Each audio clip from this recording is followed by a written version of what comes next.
ইন্নাল উলামা ওয়ারাসাতুল আমবিয়া ওয়া ইন্নাল আমবিয়া লাম ইউহাদ্দিসু দিনারা ওয়ালা দিরহামা।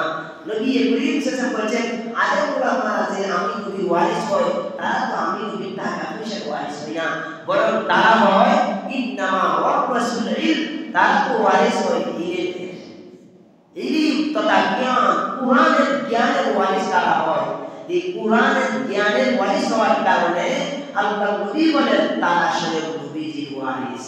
দাম কম না বেশি? অতঃপর রাসূল বলেন ইন্নামা ওয়ারাসাতুল ইলম ফামান আখাযাহু আখাযা বিহাজ্জিন ওয়াফির। কতই না সফল যারা নবীর ওয়ারিস হবে। আলেম উলামাদের দাম আছে না নাই? তালেবে ইলম ছাত্রদের দাম আছে না নাই?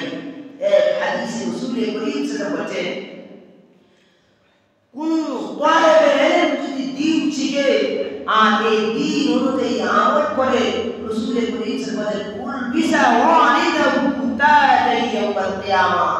দ্বীন শিক্ষা করানোর কারণে, পিতামাতা সন্তানকে দ্বীন শিক্ষা দেওয়ার কারণে আল্লাহ তাআলা তার পিতামাতাকে নূরের তাজ পরাবেন হাসরের মাঠে।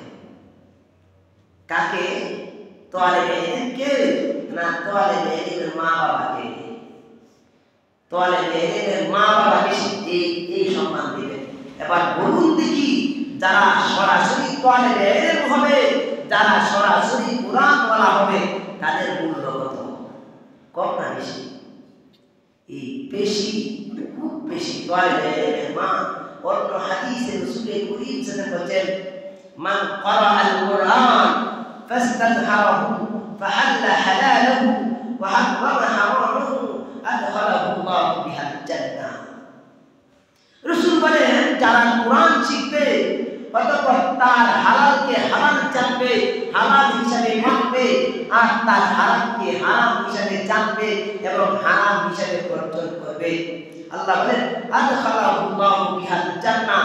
এই কুরআন শিখার কারণে, হালালকে হালাল জেনে মানার কারণে, হারামকে হারাম হিসাবে জেনে বর্জন করার কারণে আল্লাহ তাআলা ওই তালেবে ইলমকে, দ্বীন ওয়ালাকে আল্লাহ তাআলা জান্নাতে প্রবেশ করাবেন। তালেবে ইলম দ্বীন শিখনেওয়ালা কি এমনি এমনি জান্নাতে চলে যাবে? এমনি এমনি আল্লাহ বলবেন যাও তুমি জান্নাতে চলে যাও। কি বলে তালেবে ইলম জান্নাতে চলে যাবে? না না, তখন যাবে না। লজিং রাখছিলেন, খাওয়াইছে, যার কারণে আমি মানুষ শিখতে পারলাম, দ্বীন শিখতে পারলাম, ওই সময় কি তার কথা মনে হবে না? কি বলেন, হবে না?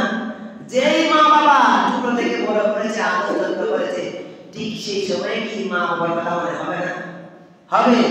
হাদিসে রাসূল করিম সাল্লাল্লাহু আলাইহি ওয়াসাল্লাম বলেন আল্লাহ যখন বান্দাকে বলবে বান্দা জান্নাতে চলে যাও, তখন বান্দা বলবে না না, আমি আল্লাহ জান্নাতে যাব না।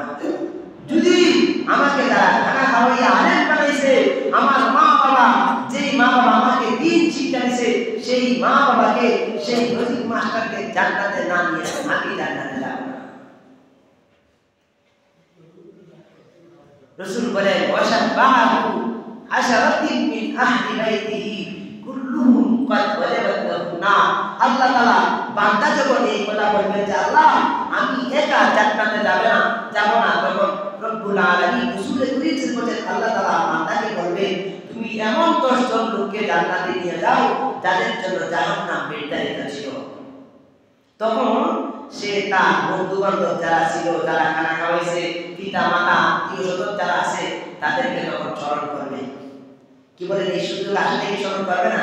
তখন তার কাছের মানুষদেরকে স্মরণ করবে, তাদেরকে সাথে নিয়ে জান্নাতে যেতে হবে। এই জন্যই রাসূল করিম সাল্লাল্লাহু আলাইহি ওয়াসাল্লাম বলেন কুনু আলিমান আও তালিবান আও মুহিব্বান আও মুঈনান ওয়া লা তাকুনু খামিসা। রাসূল বলেন হে আমার উম্মতরা শোনো, হয়তো আলেম হও, দ্বীন শিখো, কুরআন শিখো, অথবা কুরআন শিক্ষা দাও, অথবা শিখো, অথবা তাদেরকে সাহায্য করো, ভালোবাসো, দ্বীন শিখো, শিক্ষা দাও, অথবা ভালোবাসো, সাহায্য করো, এই চার শ্রেণীর এক শ্রেণীর অন্তর্ভুক্ত হও। ওয়ালা তাকুনু খামিসা, সাবধান উম্মত, শিখো না, শিক্ষাও দাও না, তাদেরকে ভালোবাসো না, তাদেরকে সাহায্য করো না, এই চার শ্রেণীর বাইরে কখনো দেখো না। যদি দাও তাহলে তোমরা ক্ষতিগ্রস্ত হয়ে যাবে। বন্ধুগণ, এটাই নবী বলেছেন তোমরা যদি দিন শেখো জান্নাতে যেতে পারবা, দিন শিক্ষা করার কারণে ছাত্র হয়ে জান্নাতে যেতে পারবা, তাদেরকে সাহায্য করলেও ভালোবাসার কারণে জান্নাতে যেতে পারবা, তাদেরকে যদি মহব্বত করো জান্নাতে যাওয়ার মাধ্যম হবে। আর এছাড়া পঞ্চম স্তরে যদি হোক তাহলে তোমরা ক্ষতিগ্রস্ত হয়ে যাবে।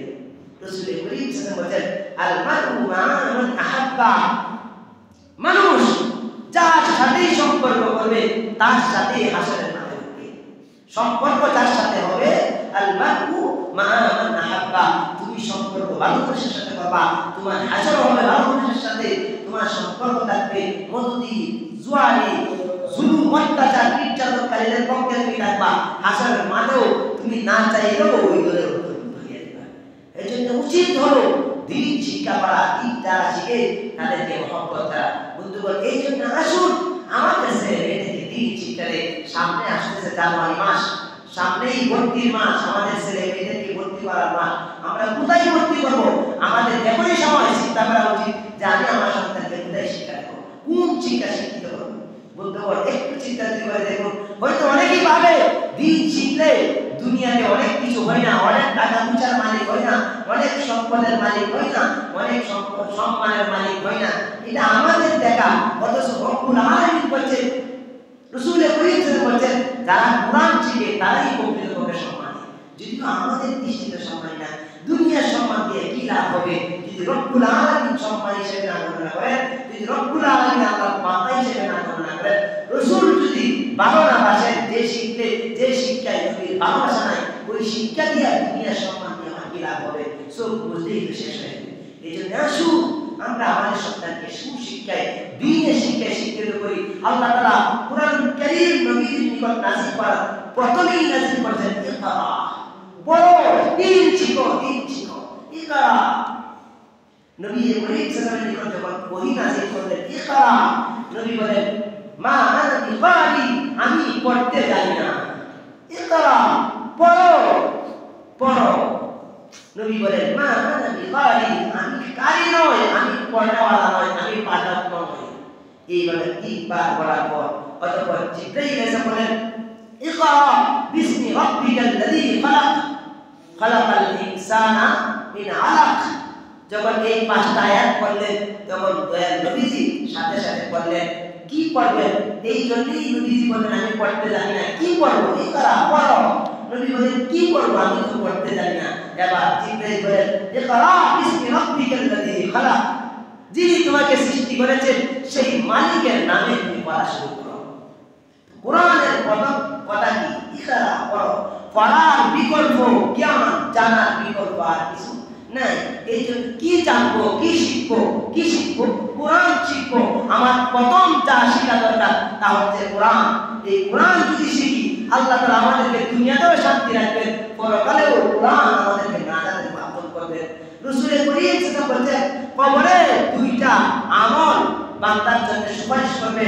নম্বর একটা হলো রমজানের রোজা, আর একটা হলো কোরআন। কোরআন বান্দার জন্য সুপারিশ করবে। যারা দিন রাত কোরআন তেলাওয়াত করবে, সকালেও কোরআন পড়বে, বিকালেও কোরআন পড়বে, শেষ রাতে দাঁড়াইয়া দাঁড়াইয়া তাহাজ্জুদের মাধ্যমে কোরআন পড়বে, বান্দা যখন কবরে যাবে, বান্দাকে যখন দুইজন ফেরেশতা বসাবে এবং তাকে তিনটা প্রশ্ন করবে, মা রব্বুক ওয়া মা দীনুক ওয়া মা হাদার রাজুলুল্লাযী বুইসা ফীকুম।